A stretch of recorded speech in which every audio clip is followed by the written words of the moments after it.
My father forced me to pay the $6,000 bill after insulting me to elevate my brother. And what happened after I walked out left them speechless. I, a 36-year-old male, have been on the road for almost 15 years. I started as a company driver, making terrible money, sleeping in truck stops and missing every holiday. Back then, I was pulling in maybe $38,000 a year while dealing with dispatchers who treated us like disposable parts. The cab of my first assigned truck smelled like 3 decades of cigarettes and fast food, but I had a plan. I saved every penny, lived like a monk in a $600 a month efficiency apartment with cinder block walls and a shower that barely fit my 6'2" frame, and eventually bought my own rig, a used Peterbilt 389 with 780,000 miles that I fixed up myself. Then I bought another. Now, I own a small fleet of 8 trucks, employ 12 drivers plus 3 office staff, and clear about $380,000 a year after expenses, fuel costs, maintenance, and payroll. Not bad for a dropout disappointment. My trucking business didn't happen overnight. I spent 5 years driving for others before saving the $45,000 down payment for my first used rig. I took night classes in business management at the community college, not that my family bothered to notice. I researched the most profitable routes, specialized in refrigerated goods, which pay better rates, and built a reputation for on-time deliveries. Eventually, I secured contracts with regional distributors who didn't want to deal with the headaches of fleet maintenance and driver management. My best friend Darren saw it coming from day one, back when everyone else was laughing at my truck driver phase. He was the only one who got it. "These people don't understand business," he'd say bluntly. "They think success only comes with a piece of paper on the wall." Darren runs an auto repair shop across town and has the subtlety of a sledgehammer, exactly why we've been tight since high school. We played offensive line together, he was right guard, I was right tackle, and we protected our quarterback like our lives depended on it. That mentality carried over after graduation. 2 years ago, I adopted Buck, a German shepherd, from a rescue. Some jerk abandoned him when he moved out of state. He's with me almost everywhere, riding shotgun in the F-350, sleeping at the office, the works. Best decision I ever made. When you've dealt with a family like mine, having something around that's actually loyal makes a difference. Buck has become the unofficial mascot of my company. My drivers bring him treats, the ladies in the office spoil him rotten, and my clients always ask about him. He's got better social skills than I do, honestly, and he's got a sixth sense about people. If Buck doesn't like you, there's usually a good reason. Meanwhile, my brother Nate, a 39-year-old male, followed the right path. He got his accounting degree, married Grace, his college sweetheart, and they have 2 kids, a boy and a girl, ages 8 and 6. Perfect American dream, right? Nate makes around $90,000 working for some corporate firm downtown.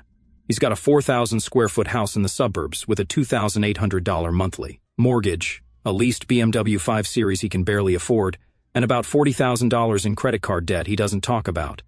Dad thinks he walks on water. Every Christmas, Nate makes a big show of the family vacation they just took, or the new golf clubs he bought. But I've seen his credit card statements when he left them on the counter once while I was at their house. Minimum payments across the board. The guy is drowning in debt but keeps up appearances like his life depends on it. My parents are pieces of work themselves. Dad, a 63-year-old male, spent his life as a middle manager at a manufacturing plant, always complaining about being passed over for promotion.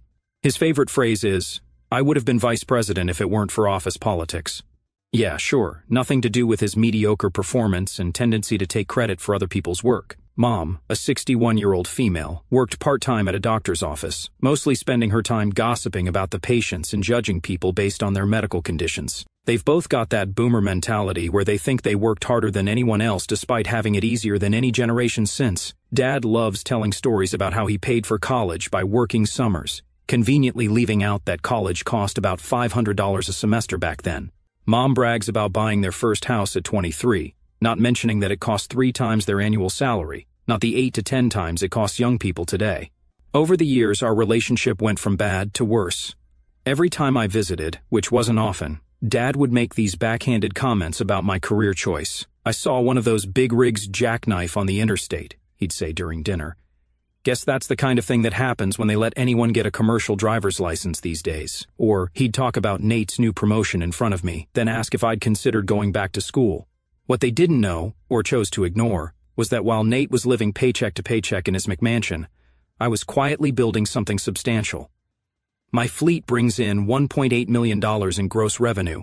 I've got commercial contracts with 3 major distributors, a real estate portfolio of 4 rental properties that generate $5,700 in monthly passive income, and a 7-figure investment account. My sister-in-law Grace knew, though. She'd drop hints sometimes about their financial struggles when Nate wasn't around. Nate had to take a cash advance to pay for Timmy's baseball camp, she once told me. Or we're thinking of refinancing again to consolidate some debt. Funny thing is, I've actually bailed them out more than once. When Nate's mortgage was underwater during the housing crisis, I loaned him $15,000, never mentioned it again. When Dad's transmission went out in his precious Cadillac, I covered the $4,800 repair bill. When Mom needed dental work not covered by insurance, I handled the $3,200 cost without a word. When Nate's kid needed emergency surgery and their insurance had a $5,000 deductible, guess who covered it? They conveniently forgot these moments when it came time to respect what I'd built. That's how families operate, Darren told me once while we were watching a game. They'll take your help but still treat you like garbage. It's the Thompson family special. He wasn't wrong. I've also got a half-sister, Tori, a 27-year-old female, from Dad's brief affair back in the day. Mom took him back but always treated Tori terribly. Tori and I actually get along great. She's a tattoo artist who never bought into the family's nonsense either. She's the only one I keep in regular contact with. For the past 4 years, I've barely seen any of them. Last Christmas, I sent gifts for the kids but didn't show up for dinner. Tori came to visit me on the road once or twice. That was it. I was too busy building my empire to deal with their drama. My blood pressure literally dropped 15 points after I stopped regular contact, according to my doctor. Last month, I got the call. Dad was retiring. They were having this exclusive family celebration at Morton Steakhouse, supposedly the fanciest place in town. Mom called, then Nate, then Mom again. Tori texted me saying, "They're being weird about this dinner. I think they're up to something." I should have listened to her, but like an idiot, I thought maybe, just maybe, they actually wanted to patch things up. After 15 years of their nonsense, I still had this small hope they might eventually see me as something other than a failure. I pulled up to Morton's in my F350 Platinum 7.3-liter Power-Stroke diesel, 1,050 pound-feet of torque, custom flatbed in the back for hauling parts when needed. It cost me $84,000, cash, no financing. Buck sat in the passenger seat, looking at me like he knew what was coming. I told him to stay and crack the windows, he'd be fine for a couple of hours. The valet gave my truck the once-over, a mixture of respect for the vehicle and confusion about the guy driving it. He wasn't sure if I was someone important in work clothes or just some contractor who took a wrong turn. I handed him the keys and told him to park it somewhere visible. "It's got a security system that gets triggered easily," I lied. "I just wanted it where I could see it from inside." Trust issues? Maybe, but they've served me well. The valet gave me a look like I was delivering meat to the kitchen. Whatever. I've seen that look my whole adult life. People assume I'm just some uneducated grunt who moves things from point A to point B. They don't realize I run complex logistics operations, manage a multi-million-dollar business, and make more in a month than most of them do in a year. Their ignorance isn't my problem. Inside, I spotted them at a large table in the center of the restaurant. Dad was holding court, loudly talking about his legacy at the company. Nate sat next to him, nodding at everything like a dashboard bobblehead. Mom was on Dad's other side, occasionally smiling that fake smile she saves for public appearances. Grace looked uncomfortable checking her phone repeatedly. The kids weren't there, probably with a babysitter. Tori hadn't arrived yet. There was also a couple I didn't recognize, who turned out to be Dad's boss, Frank, and his wife Diane. Great, an audience. When Dad saw me, he didn't stand up or anything, just nodded and said, "Well, the prodigal son returns. Thought you might be too busy with your trucks already," starting with the condescension. I should have walked out right then. I went to sit in the empty chair next to Grace, but Nate quickly spoke up. "Actually, Hank, that's for Tori. You can grab one from another table. This setup is for immediate family and Dad's guests of honor." I looked at him for a second, taking in what he was saying. "I'm not immediate family?"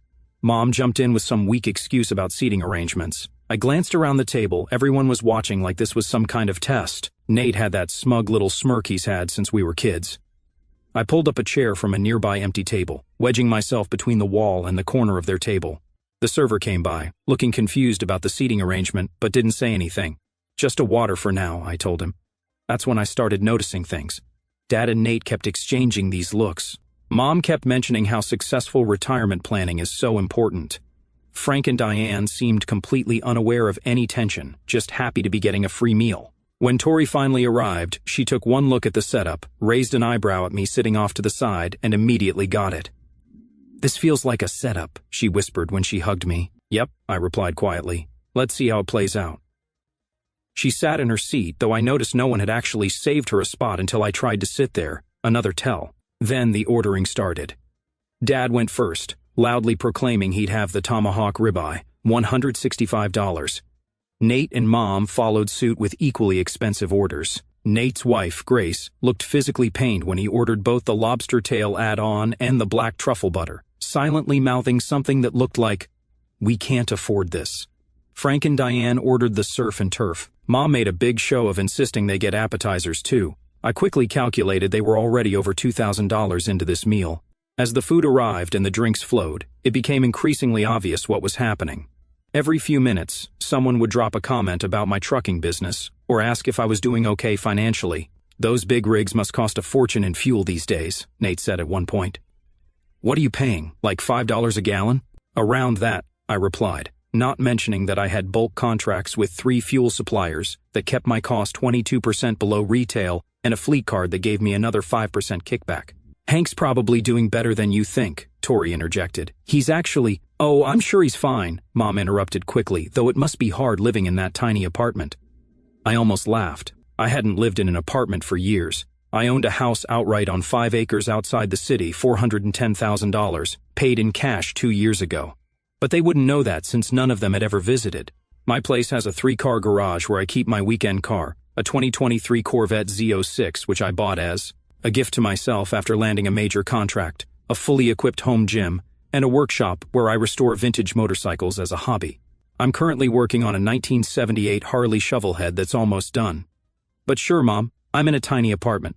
As dessert menus were handed out, Dad leaned back in his chair, visibly drunk, and announced, "Let's go all out, one of everything for the table."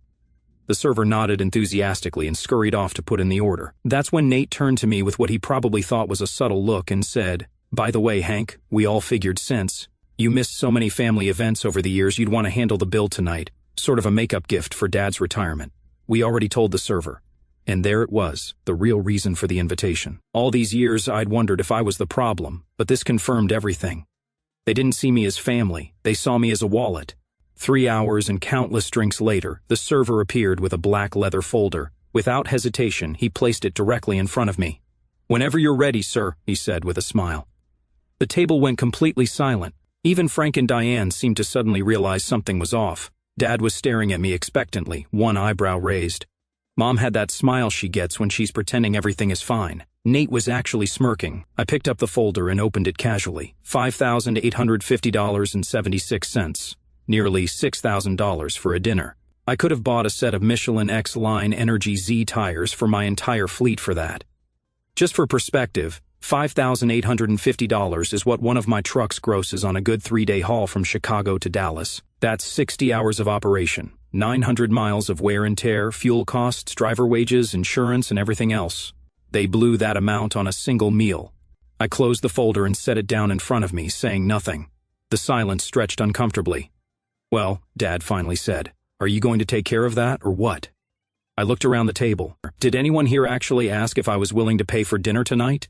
Nate scoffed. "Come on, don't be difficult. We all know you've got the cash. Those trucks of yours must bring in something. So, because I have money, which, by the way, I earned by busting my ass for 15 years in a job you all look down on, I'm automatically responsible for a $6,000 dinner bill that I didn't agree to?" Mom leaned forward. "Hank, this is your father's retirement dinner. Don't make a scene." "I'm not making a scene," I replied calmly. "I'm just asking a simple question. When exactly did I agree to cover tonight's bill?" Dad's face was getting red.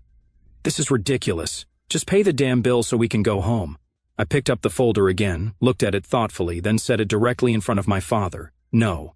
That single word landed like a bomb. Dad's mouth actually fell open. "What did you just say?" he sputtered. I said, "No, I'm not paying for this." Nate jumped in. "You can't be serious. This was the arrangement. An arrangement none of you bothered to discuss with me," I pointed out. "You just assumed, like you've always assumed things about me." Frank and Diane were looking extremely uncomfortable now. Frank cleared his throat. "Maybe we should contribute our portion." No, Dad said quickly. "This isn't about you. My son is just being difficult." I leaned back in my chair. "I'm not being difficult. I'm setting a boundary, something I should have done years ago."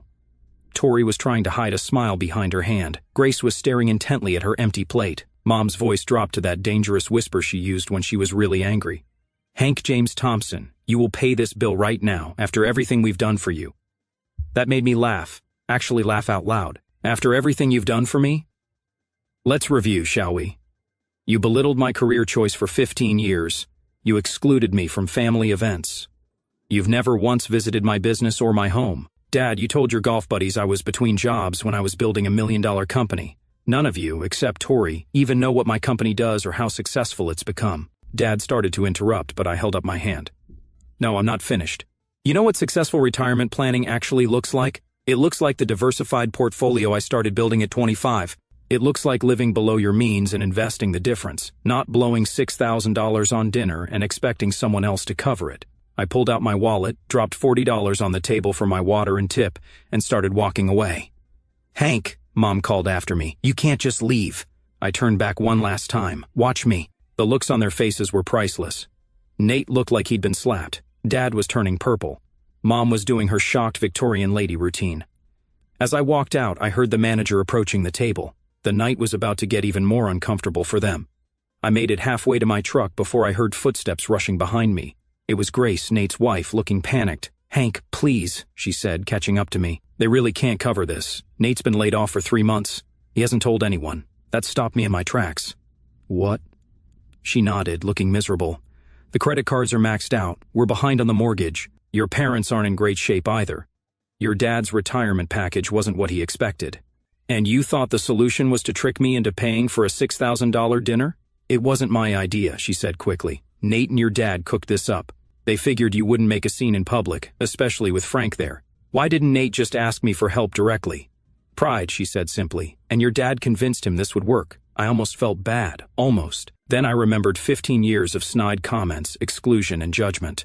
I remembered Nate telling our extended family that my business was just a phase even after I'd cleared my first $1 million in revenue. I remembered Dad introducing Nate's kids as his grandchildren but referring to me as our younger son, like I was still a teenager and not a grown man running a successful business. "Tell Nate he can call me tomorrow," I finally said. "We can talk about a loan, but I'm not going back in there, and I'm definitely not paying for that ridiculous dinner." Grace nodded rapidly and hurried back to the restaurant. I got in my truck and sat there for a minute, watching through the window. I could see them all arguing at the table. Frank and his wife were pulling out their wallets, clearly contributing what they could. Buck perked up when I got in, tail wagging slightly against the seat. At least someone was glad to see me. The server was hovering nearby, looking increasingly concerned.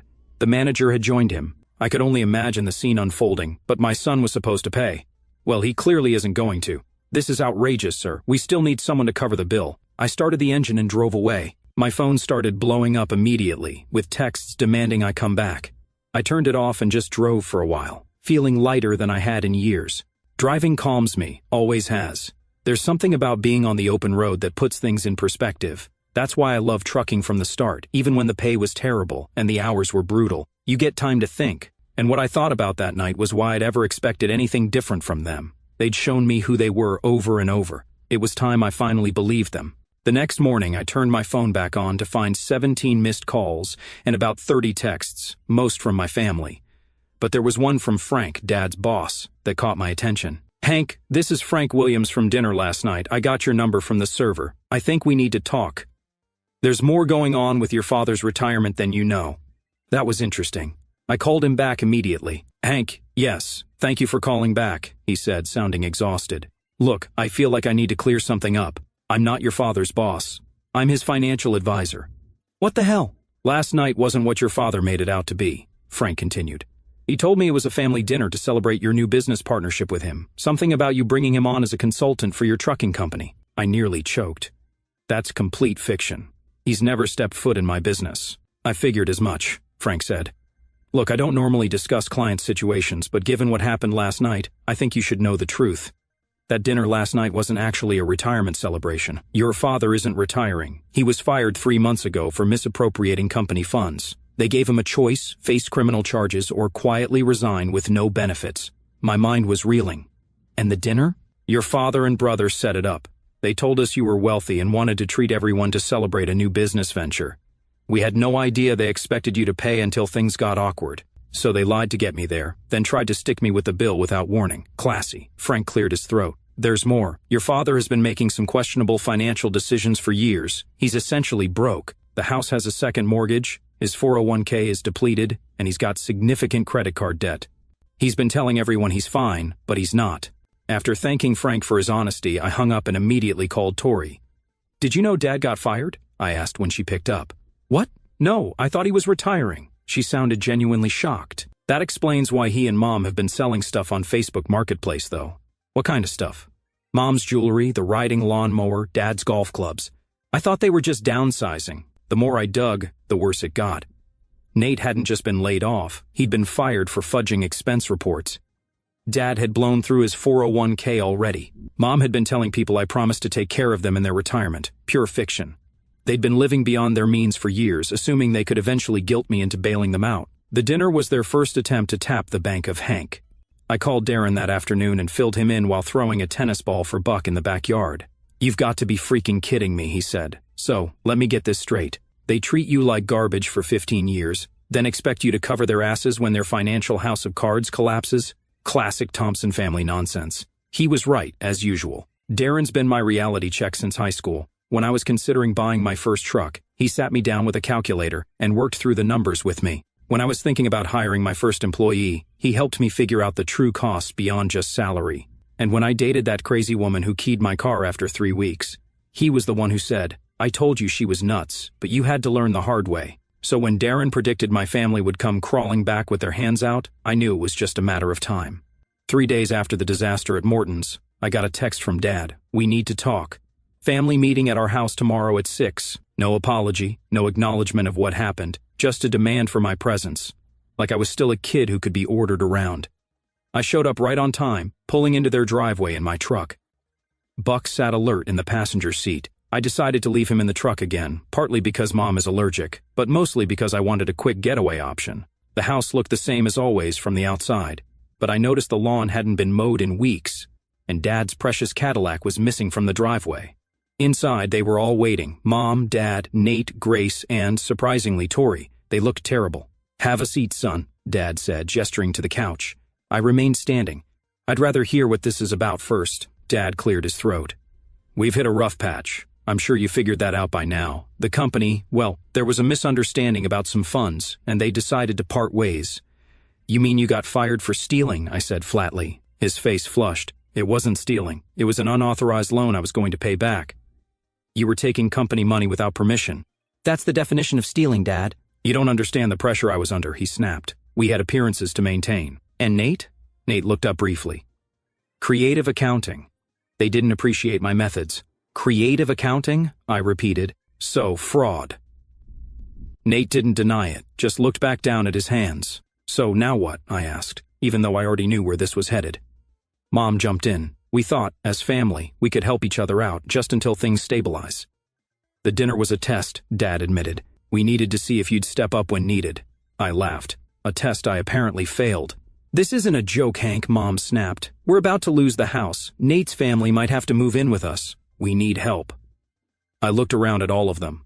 Let me get this straight. You've spent my entire adult life looking down on me for being a truck driver. You've mocked my career, excluded me from family events, treated me like I was nothing. Now that you've screwed up your lives, you expect me to swoop in and fix everything? You're doing well, Dad argued. Those trucks must be worth something. They are. I've built a successful business despite all of you, not because of you.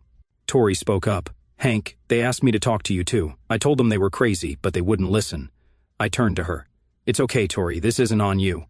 Then I addressed the rest of them. Here's what's going to happen. I'm not giving you money to maintain the lifestyle you think you deserve. What I will do is offer Nate a job. Nate's head snapped up. A job doing what? Driving one of my trucks? The silence was deafening. You want me to be a truck driver? Nate finally said, disgust evident in his voice. Yes. Starting salary is $75,000, plus benefits, full health insurance, a $50,000 life policy, 401k with a 3% match. It's honest work, Nate, the kind you look down on. I could see him doing the calculations in his head. $75,000 wasn't his old $90,000, but it was better than unemployment. But to work for his younger brother, doing the job he'd mocked for years? Dad stood up, face red. This is your idea of helping? Humiliating your brother? No, it's my idea of teaching him some humility, something this family could use a lot more of. Mom was crying now. After everything we've done for you, That's the second time you've said that, I noted, and I'm still waiting to hear what exactly you've done for me besides make me feel like garbage for most of my life. No one had an answer. I reached into my pocket and pulled out a folded piece of paper. By the way, I paid off your dinner bill at Morton's. Their faces lit up momentarily, but I continued. I've filed it as a loan with my company's attorney. I handed the paper to Dad. Those are the repayment terms, $6,000 plus 8% interest, due in full within 24 months. You can make payments monthly, or Nate can work it off at $250 per payment. Dad's hands shook as he read the document. This is a joke. It's a legally binding loan agreement. My attorney has already filed the paperwork. You can't be serious, Nate said. Completely serious. You wanted my money? Fine, but you're not getting it for free, and you're not getting it through manipulation. Grace looked like she might faint. Nate looked like he wanted to punch something. Dad was turning purple. Mom stood up dramatically. I can't believe I raised such a heartless son. You raised a son who learned to look out for himself because nobody else would, I corrected her, and who learned the value of actual hard work instead of shortcuts and schemes. I turned to leave, then stopped. Nate, the job offer stands. It's honest work that pays well. If you're man enough to take it, call me. And what if we don't pay the loan? Dad called after me. I turned back one last time. Then I'll take your house. It's listed as collateral in paragraph 3. It wasn't, and any lawyer would have thrown out the agreement in seconds, but watching the blood drain from his face was worth the bluff. Outside, Tori followed me. That was brutal, she said, but she was smiling. They had it coming. Oh, absolutely. So, what now? You think Nate will take the job? Not a chance in hell, I replied. His pride won't let him, but he won't find anything that pays as well, especially with a firing for accounting fraud on his record. Buck was watching us through the window, head tilted. Tori laughed when she saw him. At least you've got one loyal family member. The next day I went back to work like nothing happened. I had 3 contract bids to review, a maintenance schedule to approve, and a potential new driver to interview. 2 weeks later, Nate proved me wrong. He showed up at my office. He looked like hell. I'll take the job, he said, not meeting my eyes. I studied him for a moment. Part of me wanted to gloat, to rub his face in it, but that's not how I build my business. Good, I replied. You start Monday, 5 a.m. sharp. I've never driven anything bigger than my BMW, he admitted. We'll put you through training. You'll need to get your commercial driver's license. It'll take a few weeks, but we'll get you there. He was relieved and actually thanked me for the first time in his life. After he left, I called Darren. You're not going to believe this. Nate took the job. Holy shit, Darren said. Hell must be freezing over. We'll see how long he lasts, I replied. My bet's 3 weeks, Darren said. Want to put $50 on it? Make it $100. Dad and Mom eventually had to sell their house and move into a small apartment. They still tell family friends that I'm the villain who wouldn't help them in their time of need. That's fine by me. I learned long ago that you can't control what other people think of you. The loan agreement? I never filed it or enforced it. That wasn't the point. The point was showing them they couldn't manipulate me anymore. Nate lasted 3 months as a driver before quitting. I won the bet with Darren. Those 3 months changed him, though. He gained a new respect for what I do. He found an entry-level accounting job after that, making about half what he used to. Grace thanked me for at least giving him a chance, told me he's different now over coffee one day. Nate and I aren't close, but we're civil now. He brings his kids over sometimes to swim in my pool and play with Buck. His son thinks his Uncle Hank's trucks are the coolest things ever. Maybe someday I'll teach him to drive one. Tori moved into my guest house for a while and opened her own tattoo shop with a small business loan I co-signed for her. She's doing great, booked solid 3 months out with a growing reputation for custom mechanical designs, like the ones on my arm. She paid back the loan in full a year early. Mom still doesn't talk to me much. Dad tries occasionally, usually when he needs something. I keep them at arm's length. As for me, I added 2 more trucks to my fleet last month, signed an annual contract with a national retail chain, and bought another rental property that'll add $1,900 to my monthly passive income. Business is booming. Sometimes I think about what would have happened if I'd caved that night at Morton's, if I'd paid the bill, let them keep treating me like a failure who somehow had money. It would have never ended. One bill would have led to another, then mortgage payments, credit card bailouts, loans that would never be repaid. Instead, I held my ground, set boundaries, and made them face reality. Darren still gives me grief about everything. Buck still rides shotgun everywhere I go, and I still don't get invited to family gatherings. It's the best damn thing that ever happened to me.